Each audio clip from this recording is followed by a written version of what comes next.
Apenas llegué anoche y le estaba contando a alguien que en el transcurso de 24 horas, al menos 3 personas me han preguntado cómo obtuve mi nombre tan extraño. Y debo decir que nunca he apreciado el nombre que mis padres me dieron. Algunos de ustedes habrán escuchado al gran Oswald Chambers, el gran escritor cristiano de libros devocionales, y me encantan sus libros. Él fue amigo de mis abuelos y yo recibí su nombre, pero nunca me gustó. En una ocasión yo estaba dando una conferencia en Londres y una señora se acercó, mi esposa estaba junto a mí y la señora dijo: "Yo soy la hija de Oswald Chambers. Deduzco que llevas el nombre de mi padre. Dime, ¿qué tal? ¿Te gusta el nombre?" Dudé un poco y le dije: "Admiro mucho a su padre y me encantan sus libros, pero para ser honesto, el nombre no es mi favorito." Y ella dijo: "Él también lo detestaba." Él y yo estamos de acuerdo. Es un gran placer estar aquí. Y es maravilloso que una iglesia se plantee estas grandes preguntas como ustedes lo hacen en esta serie. Si lo piensas por un momento, significado y propósito e identidad son 3 cosas que todo el mundo necesita, pero lamentablemente no todos piensan en ellas.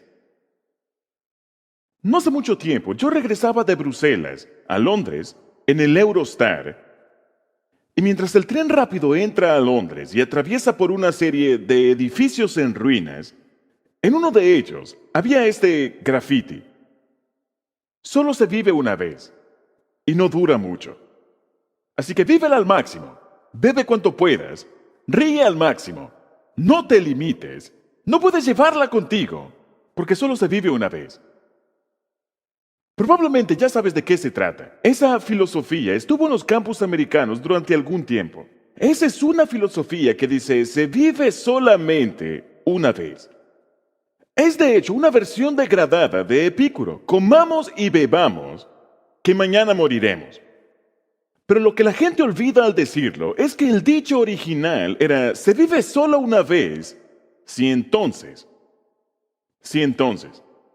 Es decir, muchas personas están viviendo sin pensar al respecto, sin tener un sentido de identidad, significado o propósito, y difícilmente piensan en aprovechar la vida al máximo, lo cual es trágico.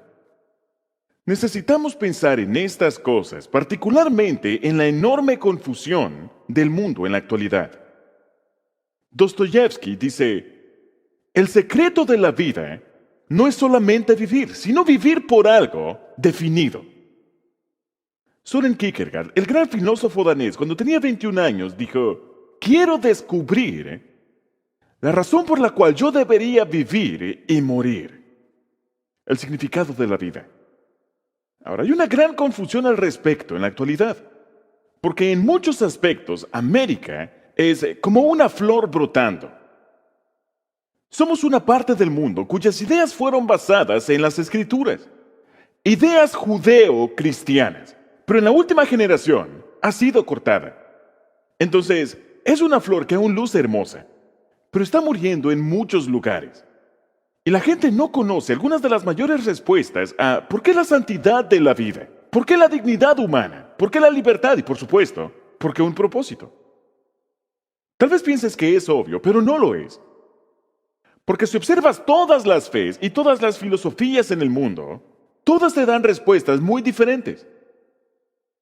Ahora, muchas personas se asombran cuando digo esto, porque dicen: hay una gran multitud de fes y filosofías, ¿cómo puede alguien verlas todas? Pero, de hecho, existen solamente 3 familias principales de fe. Y cuando digo familias de fe, me refiero a fes, religiones, filosofías que tienen un aire familiar, porque todas se remontan al mismo sentido de la fuente definitiva de todo. Y cuando lo pones de esta forma, las 3 grandes familias son la oriental, la secularista y la bíblica, judeo-cristiana sobre todo. ¿Cuáles son las orientales? Bien, tienes el hinduismo, la más antigua, tienes el budismo y por supuesto en California tienes los movimientos de la nueva era. Y detrás de todos ellos hay un sentido de un ser supremo impersonal. Puedes decir Dios con una D minúscula. Un ser supremo impersonal. ¿Qué es lo que dice el hinduismo y el budismo sobre todo ¿qué dicen acerca del propósito? Una palabra: olvídalo. ¿Por qué? Cuando queremos tomarnos en serio, estamos atrapados en el mundo de la ilusión. El mundo es un ciclo, es una rueda y es impulsado por el deseo, lo que nos lleva a la ansiedad, lo que nos lleva al apego, lo que nos ata a la rueda. El problema en el Oriente no es que mueres. El problema es que vas a regresar. El hinduismo dice que unas 18,000 veces puedes morir y volver a nacer. Y la meta es escapar de la rueda. Así que la libertad en el Oriente no es la libertad para ser un individuo. Es la libertad del individualismo, porque el individualismo es el problema, de acuerdo al mundo de ilusión. Cuando Buda fue iluminado, él no dijo, he sido liberado. Él dijo, ha sido liberado. Él alcanzó lo que los budistas, como muchos de ustedes saben, llaman la ausencia del yo. Él llamó a su propio hijo Rahula, estar encadenado, una traba. Una relación que lo ataba a este mundo, mientras él estaba renunciando a este mundo y retirándose de este mundo. Y lo estoy poniendo en palabras sencillas, pero básicamente en el Oriente, ¿cuál es la perspectiva del propósito? Olvídalo. ¿Qué hay de la segunda familia de fe? El secularismo. Ahora, eso incluye a los ateos, incluye a los agnósticos, los materialistas, los naturalistas. Existen muchos de ellos en la actualidad, especialmente entre las élites. ¿Qué es lo que dicen ellos? Ellos dicen 3 palabras. Hazlo tú mismo. Todo en el entendimiento del secularismo proviene de una cosa: la suerte. Lo que Bertrand Russell llama la aparición fortuita de Adán, a lo que Richard Dawkins llama un tonto golpe de suerte. La casualidad.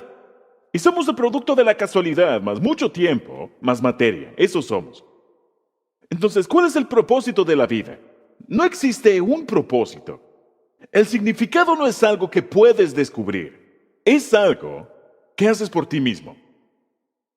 Cuando yo estudiaba en la Universidad de Londres, antes de ir a Oxford, Bertrand Russell solía decirnos, la meta de la vida es ser como el gran gigante griego Atlas. ¿Has visto alguna vez una imagen de Atlas cargando el mundo sobre sus hombros? Por sí mismo. Nietzsche, el filósofo alemán que dijo Dios está muerto, dijo, debes vivir para poder decir que se haga mi voluntad. Frank Sinatra lo dijo en palabras más sencillas. Lo hice a mi manera.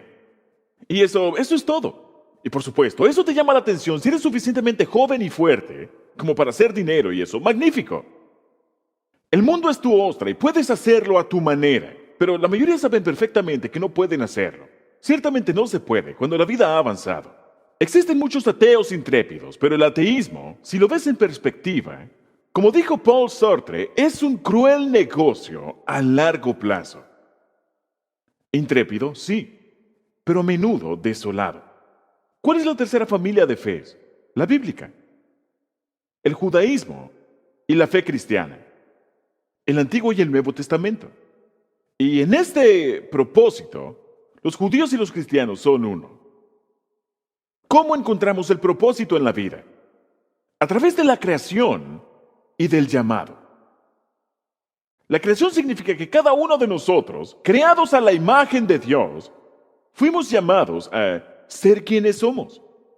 Todo el mundo es único, pero el llamado tiene algo. No solo ser quien eres, sino convertirte en quien puedes llegar a ser. Porque no estamos estáticos. La vida cambia, crecemos, estamos en un proceso dinámico. Y el Señor, quien nos hizo, quien nos llamó y nos creó, Él nos conoce mejor que nosotros a nosotros mismos, más que nuestra familia, más profundamente que las personas que más nos aman.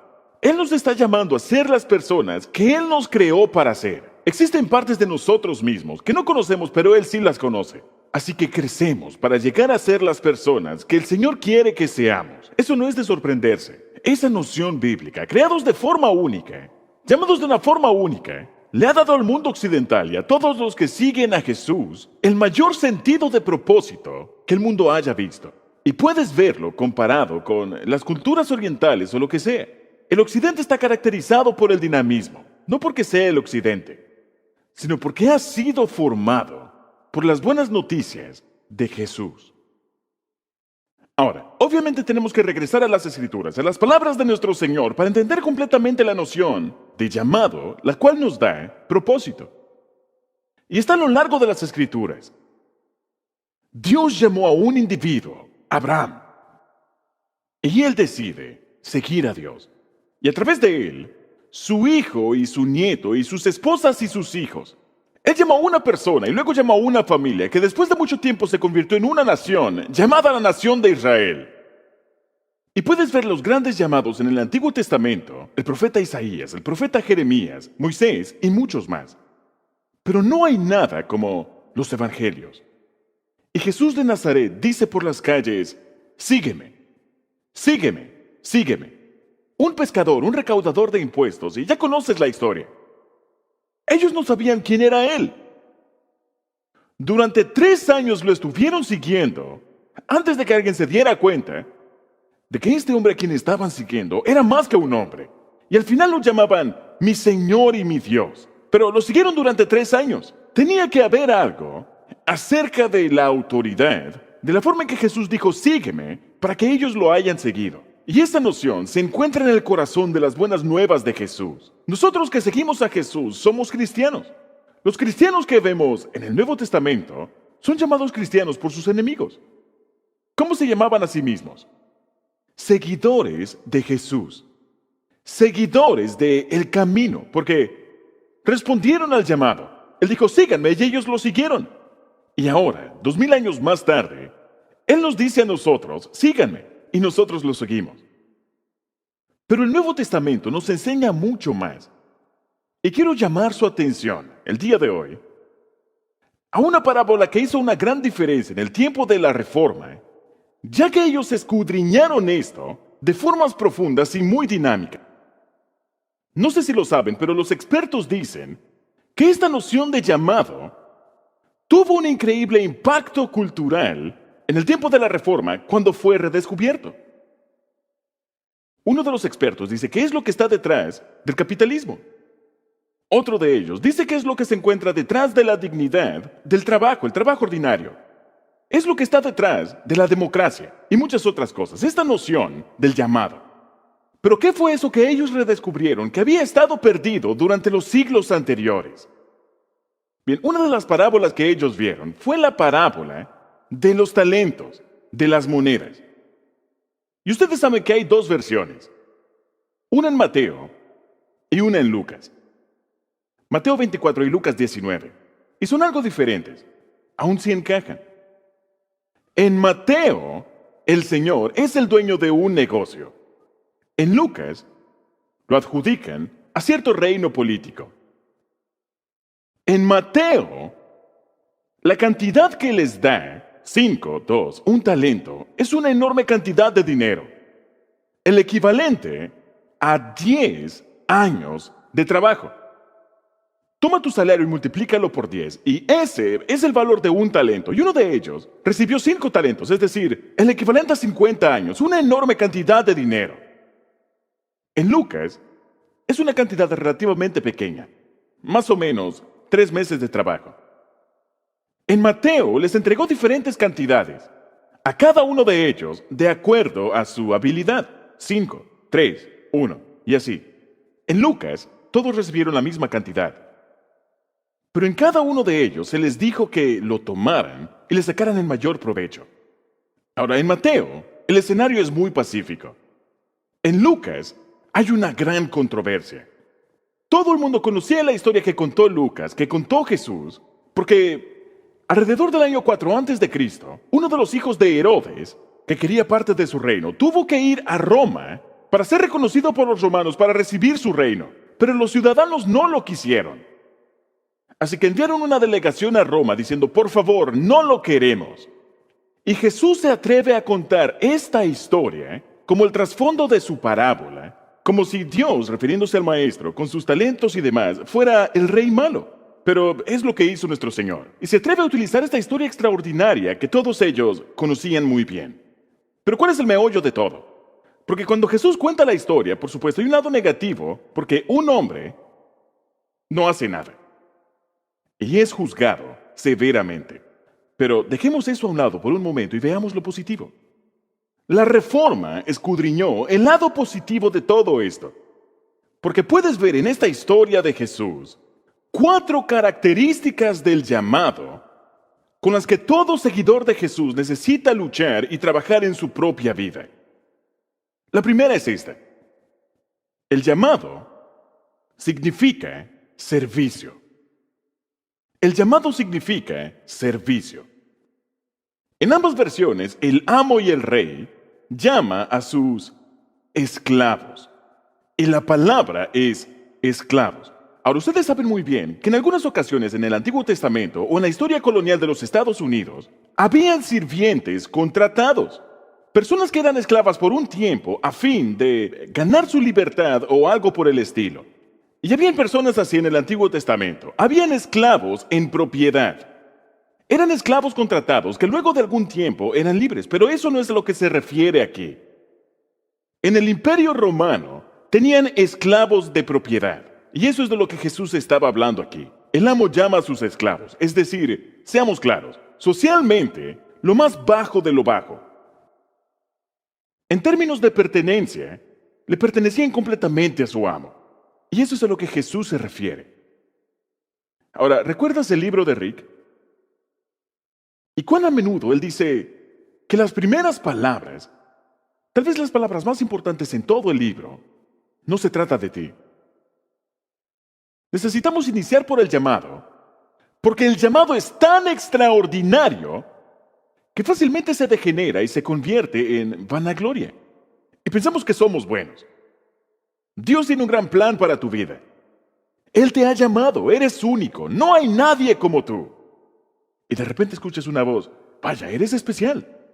Y el maligno te endulza el oído, diciéndote cuán especial eres. Y la otra cara del llamado, lamentablemente, es la vanagloria. Winston Churchill tenía a un presbiteriano en su gabinete, quien era un mojigato y era un presumido. Churchill no lo soportaba, al igual que muchos de los demás. Y un día, este hombre dejó el salón de gabinete. Churchill volteó hacia los demás. Solamente por la gracia de Dios es que Dios lo soporta. Y puedes ver que necesitamos recordarnos a nosotros mismos que somos sirvientes. Sí, es maravilloso el que Dios nos haya dado dones únicos, pero somos siervos. Ahora, debemos mencionar eso especialmente en nuestra cultura, porque en una sociedad consumista todo se trata de nosotros. Porque tú lo vales, como dice L'Oreal, y todo nos dice cosas como esta. Todo se trata de ti. El entretenimiento se trata de nosotros, la terapia, el consumismo, todo se trata de nosotros. Siempre apelando a nuestras necesidades, deseos, esperanzas y aspiraciones, todo se trata de nosotros. Pero no se trata de nosotros. Y Rick estaba en lo correcto en decir que se trata de Él. Y somos siervos. Recuerdo mi conmoción cuando me mudé a vivir a los Estados Unidos. ¿Cuántas personas en la costa este, estoy seguro que aquí en California no hacen esto, se refieren a experiencias de adoración los domingos o los sábados? No, la palabra antigua en el griego es la palabra liturgia y simplemente significa un servicio. Durante la adoración lo estamos sirviendo a Él. No se trata de nosotros. Pero puedes ver a personas por todas partes diciendo que no les gusta la música muy larga, mensajes cortos, mensajes largos, mensajes anticuados o quieren que hable de cosas contemporáneas. Así que lo adaptamos todo a nuestras necesidades. Se trata de nosotros, es una experiencia. Es una experiencia de adoración. No lo es. Es un servicio de adoración para Él. Y el llamado comienza porque Él llamó a sus esclavos. Lo segundo que ves en la parábola es que el llamado es mayordomía. Ahora, el problema es que esa palabra es una palabra clave para recaudar dinero. Domingo de mayordomía. Y yo tampoco soy pastor, así que pienso y digo, cuidemos nuestras billeteras. Ya sabemos lo que viene. Debemos recordar cuán radical era esto en el primer siglo. Nuestra cultura occidental es una increíble cultura en lo que se refiere al dar y cuidar de los demás. Ninguna otra civilización lo ha hecho. ¿De dónde proviene? Parte de ello proviene de la perspectiva bíblica de la mayordomía. Si estudias la Grecia antigua, desde la perspectiva griega, todos eran dueños de todo. Había un sentido de lo colectivo. Eso funcionaba bien porque la familia cuidaba de la familia, la tribu de la tribu, el clan del clan, la nación de la nación. Y como dijo Aristóteles, debemos cuidar, y cito, a las personas como nosotros, pero no a los demás fuera de la familia o lo que sea. Y eso no dio lugar a una cultura de generosidad y compasión. Los romanos eran diferentes. Desde el punto de vista de los romanos, tú tenías un derecho absoluto de propiedad individual. Tan fuerte que el padre de la familia era dueño de sus propios hijos. Podía matar a su hijo y su hijo era como una propiedad. Ahora, eso dio lugar a cierta clase de generosidad. El gran donante, el gran benefactor, la persona que construiría la biblioteca local con su nombre en relieve, el teatro local o el templo con su nombre en relieve, y tal vez una vez al año sonaban la trompeta y mencionaban su nombre, el gran benefactor. Y por supuesto, ahora también tenemos eso. Tenemos nombres en los edificios y esas cosas. No dio lugar a una cultura de generosidad y compasión. ¿Pero qué fue lo que lo hizo? Los judíos y luego la noción cristiana de la mayordomía. ¿Pero qué significa eso? Todo le pertenece al Señor. Es nuestro inmediatamente, aproximadamente, como administradores, como mayordomos. Tenemos una responsabilidad fiduciaria. Pablo le dijo a los corintios, ¿qué tienen que no hayan recibido? Todo es un regalo de Dios. ¿Hay algo que tengas que no sea un regalo? Y vemos la noción de que es nuestro inmediatamente porque somos administradores de lo que es suyo, en definitiva. Y somos solamente mayordomos y administradores. Y esa es la forma en que lo usamos. Él llamó a sus esclavos y les encomendó, nos dice la parábola, su propiedad a ellos, sus posesiones a ellos. Y tenemos que recordar, somos llamados, sí, maravilloso, tenemos propósito. Pero somos siervos y mayordomos. Pero luego viene la tercera parte que muchas personas se pierden de la parábola. Es un poco más inusual. El llamado significa espíritu emprendedor. Puedes observar en la parábola que en Lucas el rey dice, haz negocios con esto hasta que yo vuelva. En Mateo no dice nada al respecto. Simplemente se va. En otras palabras, sin supervisión, sin ninguna instrucción, ninguna microadministración, estaban por su propia cuenta. Cada uno tenía el dinero. 5 talentos, 3 talentos, 1 talento. Y tenían que hacer algo con él. Dependía de ellos multiplicarlo. Dependía de ellos sacarle el mayor provecho, hacer negocios. Nadie les dijo, invierte esta parte aquí y transfiérelo a esta cuenta de banco o algo. No. Ellos debían averiguarlo y sacarle el mayor provecho.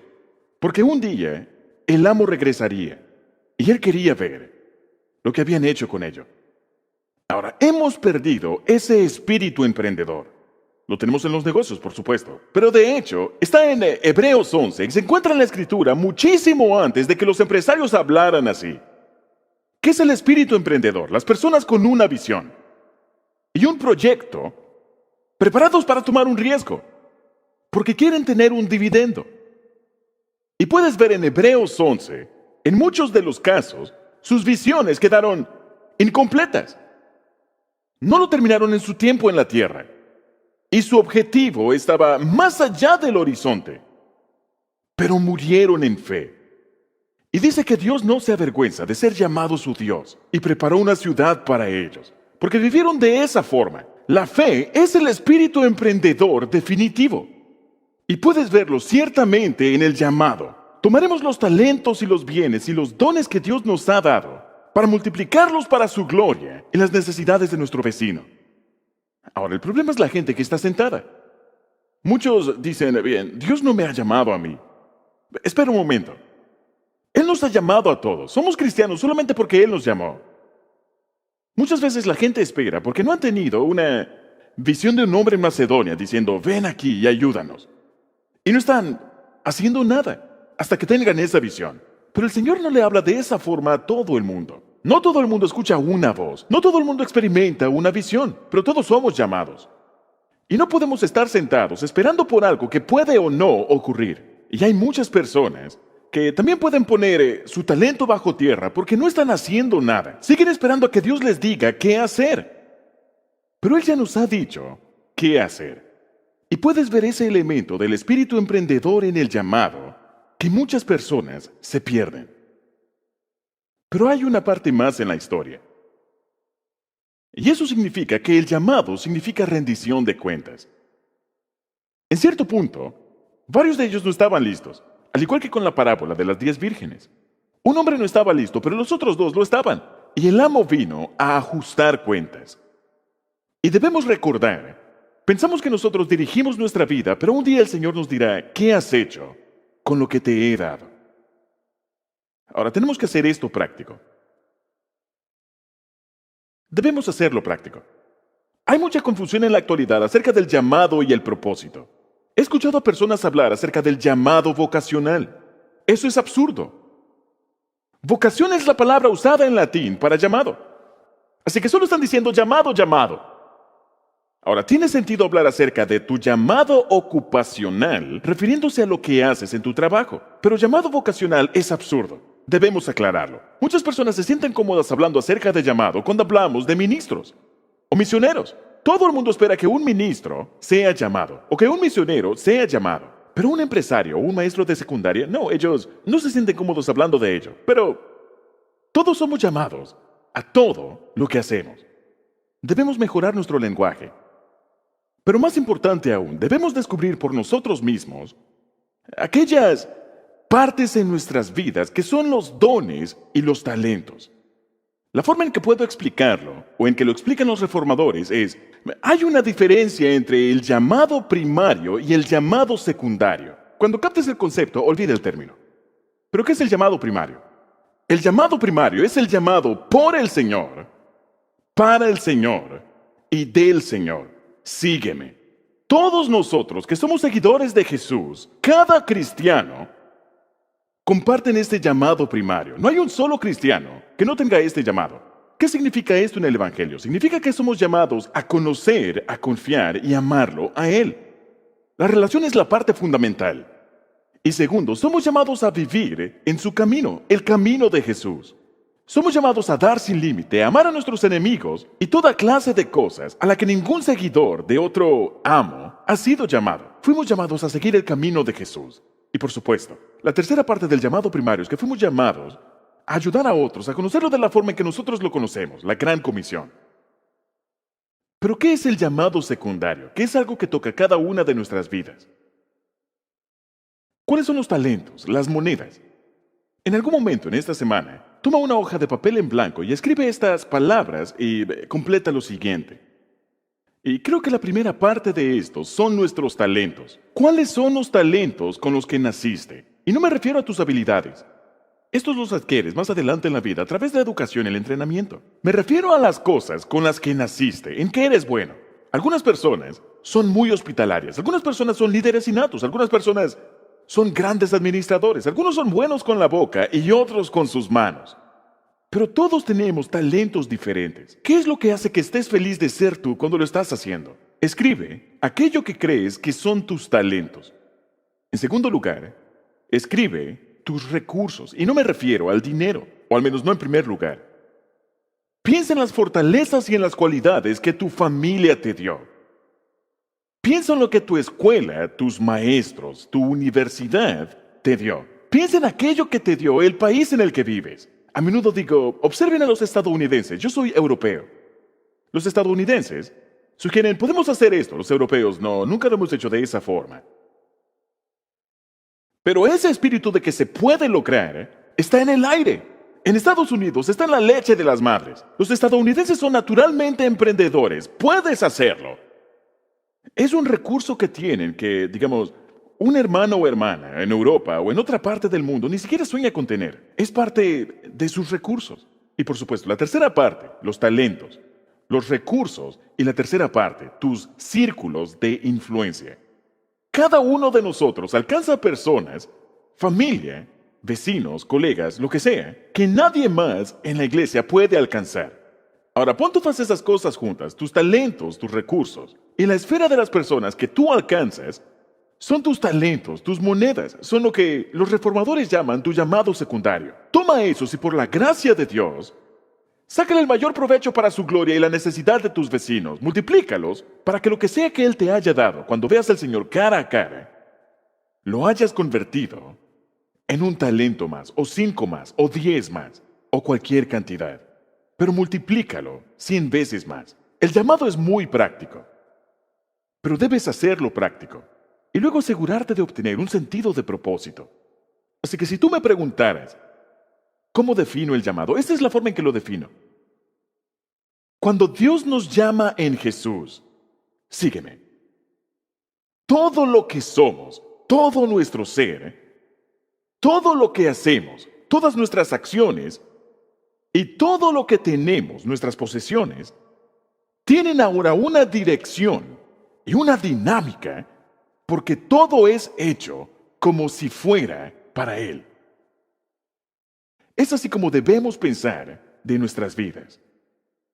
No es de sorprenderse. Los historiadores dicen que el llamado es desplazado en nivel de importancia solamente por la cruz, en términos de impacto sobre la cultura. Como mencioné, se dice que el llamado es lo que está detrás del capitalismo, está detrás de la nueva dignidad del trabajo.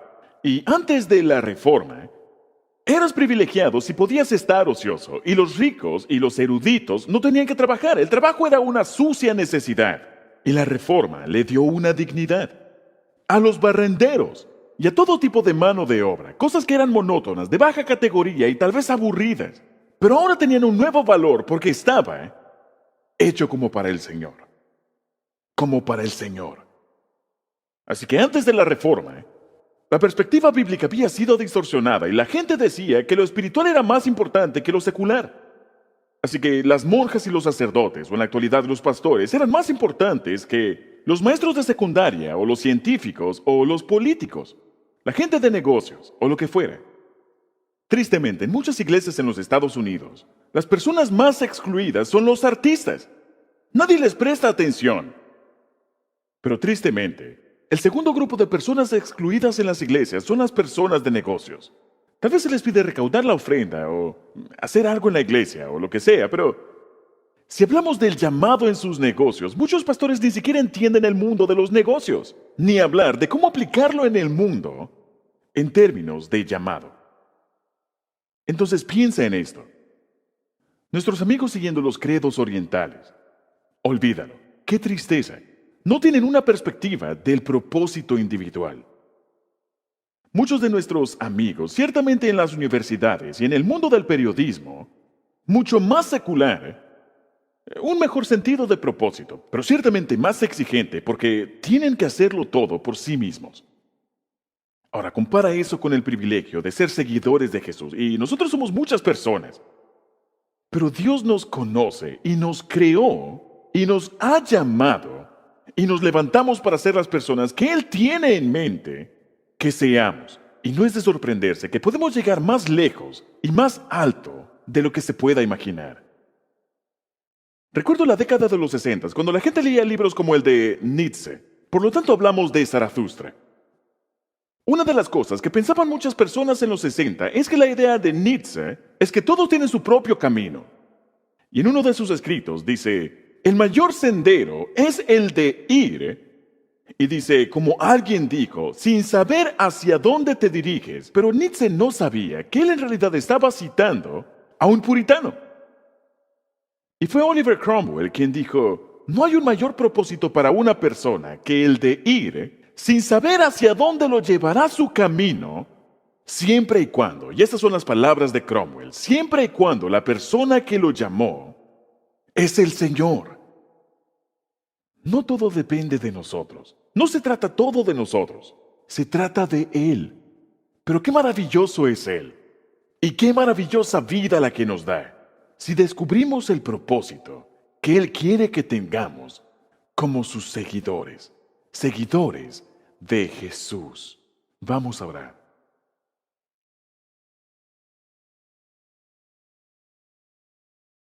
Señor, tú nos has llamado. Y nuestro mayor privilegio es levantarnos para seguirte a ti. No tenemos nada que tú no nos hayas dado. Y queremos poderte entregar cada uno de estos dones. Y en este mundo en el que vivimos, con estas enormes necesidades, te pedimos que puedas usar los pequeños recursos que tenemos para suplir las necesidades de la gente a nuestro alrededor.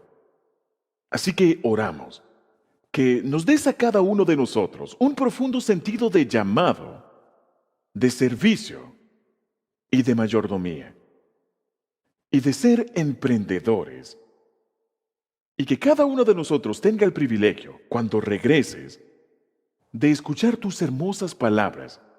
Bien hecho, siervo bueno y fiel. Señor, ayúdanos a vivir de esa forma, para que podamos escuchar tu aprobación. Oramos en el nombre de Jesús. Amén.